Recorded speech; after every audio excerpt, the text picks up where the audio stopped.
अस्सलाम वालेकुम। अंबर की दुनिया, क्या हाल चाल है? ठीक ठाक है जी। प्यारी प्यारी बहनों, जो मैं आज वीडियो लेके आई हूँ आप लोगों के लिए, वो है आपकी हेल्थ के लिए। जो कि शुगर पेशेंट मेरी बहनें हैं, उनके लिए जो आज मैं डाइट लेके आई हूँ, इंशाल्लाह मैं दावे से कहती हूँ उनकी शुगर का मैं नहीं वादा करती। शुगर तो अपनी जगह, वो तो अल्लाह ताला ही इसको पीछा छुड़ाएगा इससे। बाकी जो मैं उनके लिए खुराक लेके आई हूँ, वो उनको इंशाल्लाह घोड़े की तरह वो भागेंगी अगर उन्होंने शुरू कर ली इससे पहले पहले। तो मैं चाह रही थी कि मैं ईद की तैयारी की वीडियो बनाऊँ, मगर उससे पहले मुझे वो अपनी बहनें याद आ गई जो मेरी क्लोज़ मेरी दोस्तें भी हैं, कुछ मेरे नेबर में भी हैं, कुछ सिस्टरें भी हैं। उनके लिए मैंने सोचा कि क्यों ना वो भी इंजॉय करें ईद पे। तो मैंने ये डाइट जो आपको इसका तारफ़ करवा रही हूँ, ये देखें आप। सबसे पहले ये है जो साबुत जो लिए मैंने, इसको आपने भून लेना है।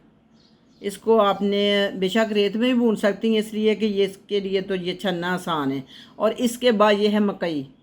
मकई ये दूसरी मकई है, ये आपने तो दूसरी वाली लेनी है ना, ये तो बॉयल हुई है ना, क्योंकि ये मैं अपने डालती हूँ सैलड में, ठीक है।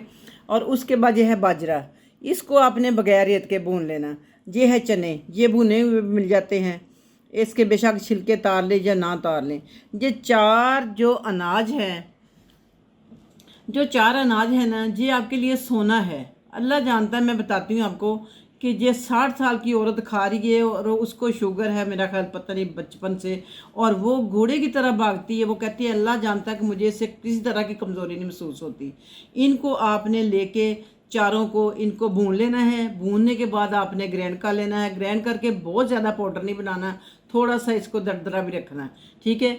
और आपने सुबह निहार मुँह इसके 4 चम्मच आपने खा लेने हैं निहार मुँह। उसके बाद आपने कोई 1 घंटे के बाद दूध का 1 गिलास ले लेना। इंशाल्लाह आपको किसी तरह की वीकनेस नहीं फील होगी। तो आप इसी तरह इसकी रूटीन रखना। आपने 1 हफ्ता तो इसको रूटीन में खाना है। उसके बाद बेशक आपका किसी और चीज़ को, अंडा एमलेट वगैरह को दिल करता है तो आप वो भी खा सकती हैं। 1 हफ्ता आपने रेगुलर इसको खाना है और अपना मुझे बताना अपनी तबीयत के बारे में कि आपको कैसी लगी है आपकी तबीयत। इंशाल्लाह देखना आपकी ईद कितनी अच्छी गुजरेगी। आप मुझे दुआओं में याद रखेंगी और दुआ करेंगी भी, और मैं भी आप लोगों के लिए दुआएं करती रहती हूँ। कहते हैं दुआ के साथ दुआ भी ज़रूरी है, तो हम दोनों चीज़ें एक दूसरे के लिए लेके चलते हैं। तो बाकी आगे ईद आ रही है, उसके लिए हम स्किन का भी ट्रीटमेंट हर तरह का करवाएंगे, घर में ही बैठ के, बाहर नहीं जाएंगे। आप लोगों ने भी, शुगर पेशेंट ने भी बहुत अच्छे अच्छे कपड़े पहनने हैं। रोज़ाना तैयार होना, 3 दिन आपने मुसलसल तैयार होकर किसी के घर आना है, किसी को अपने घर में बुलवाना है।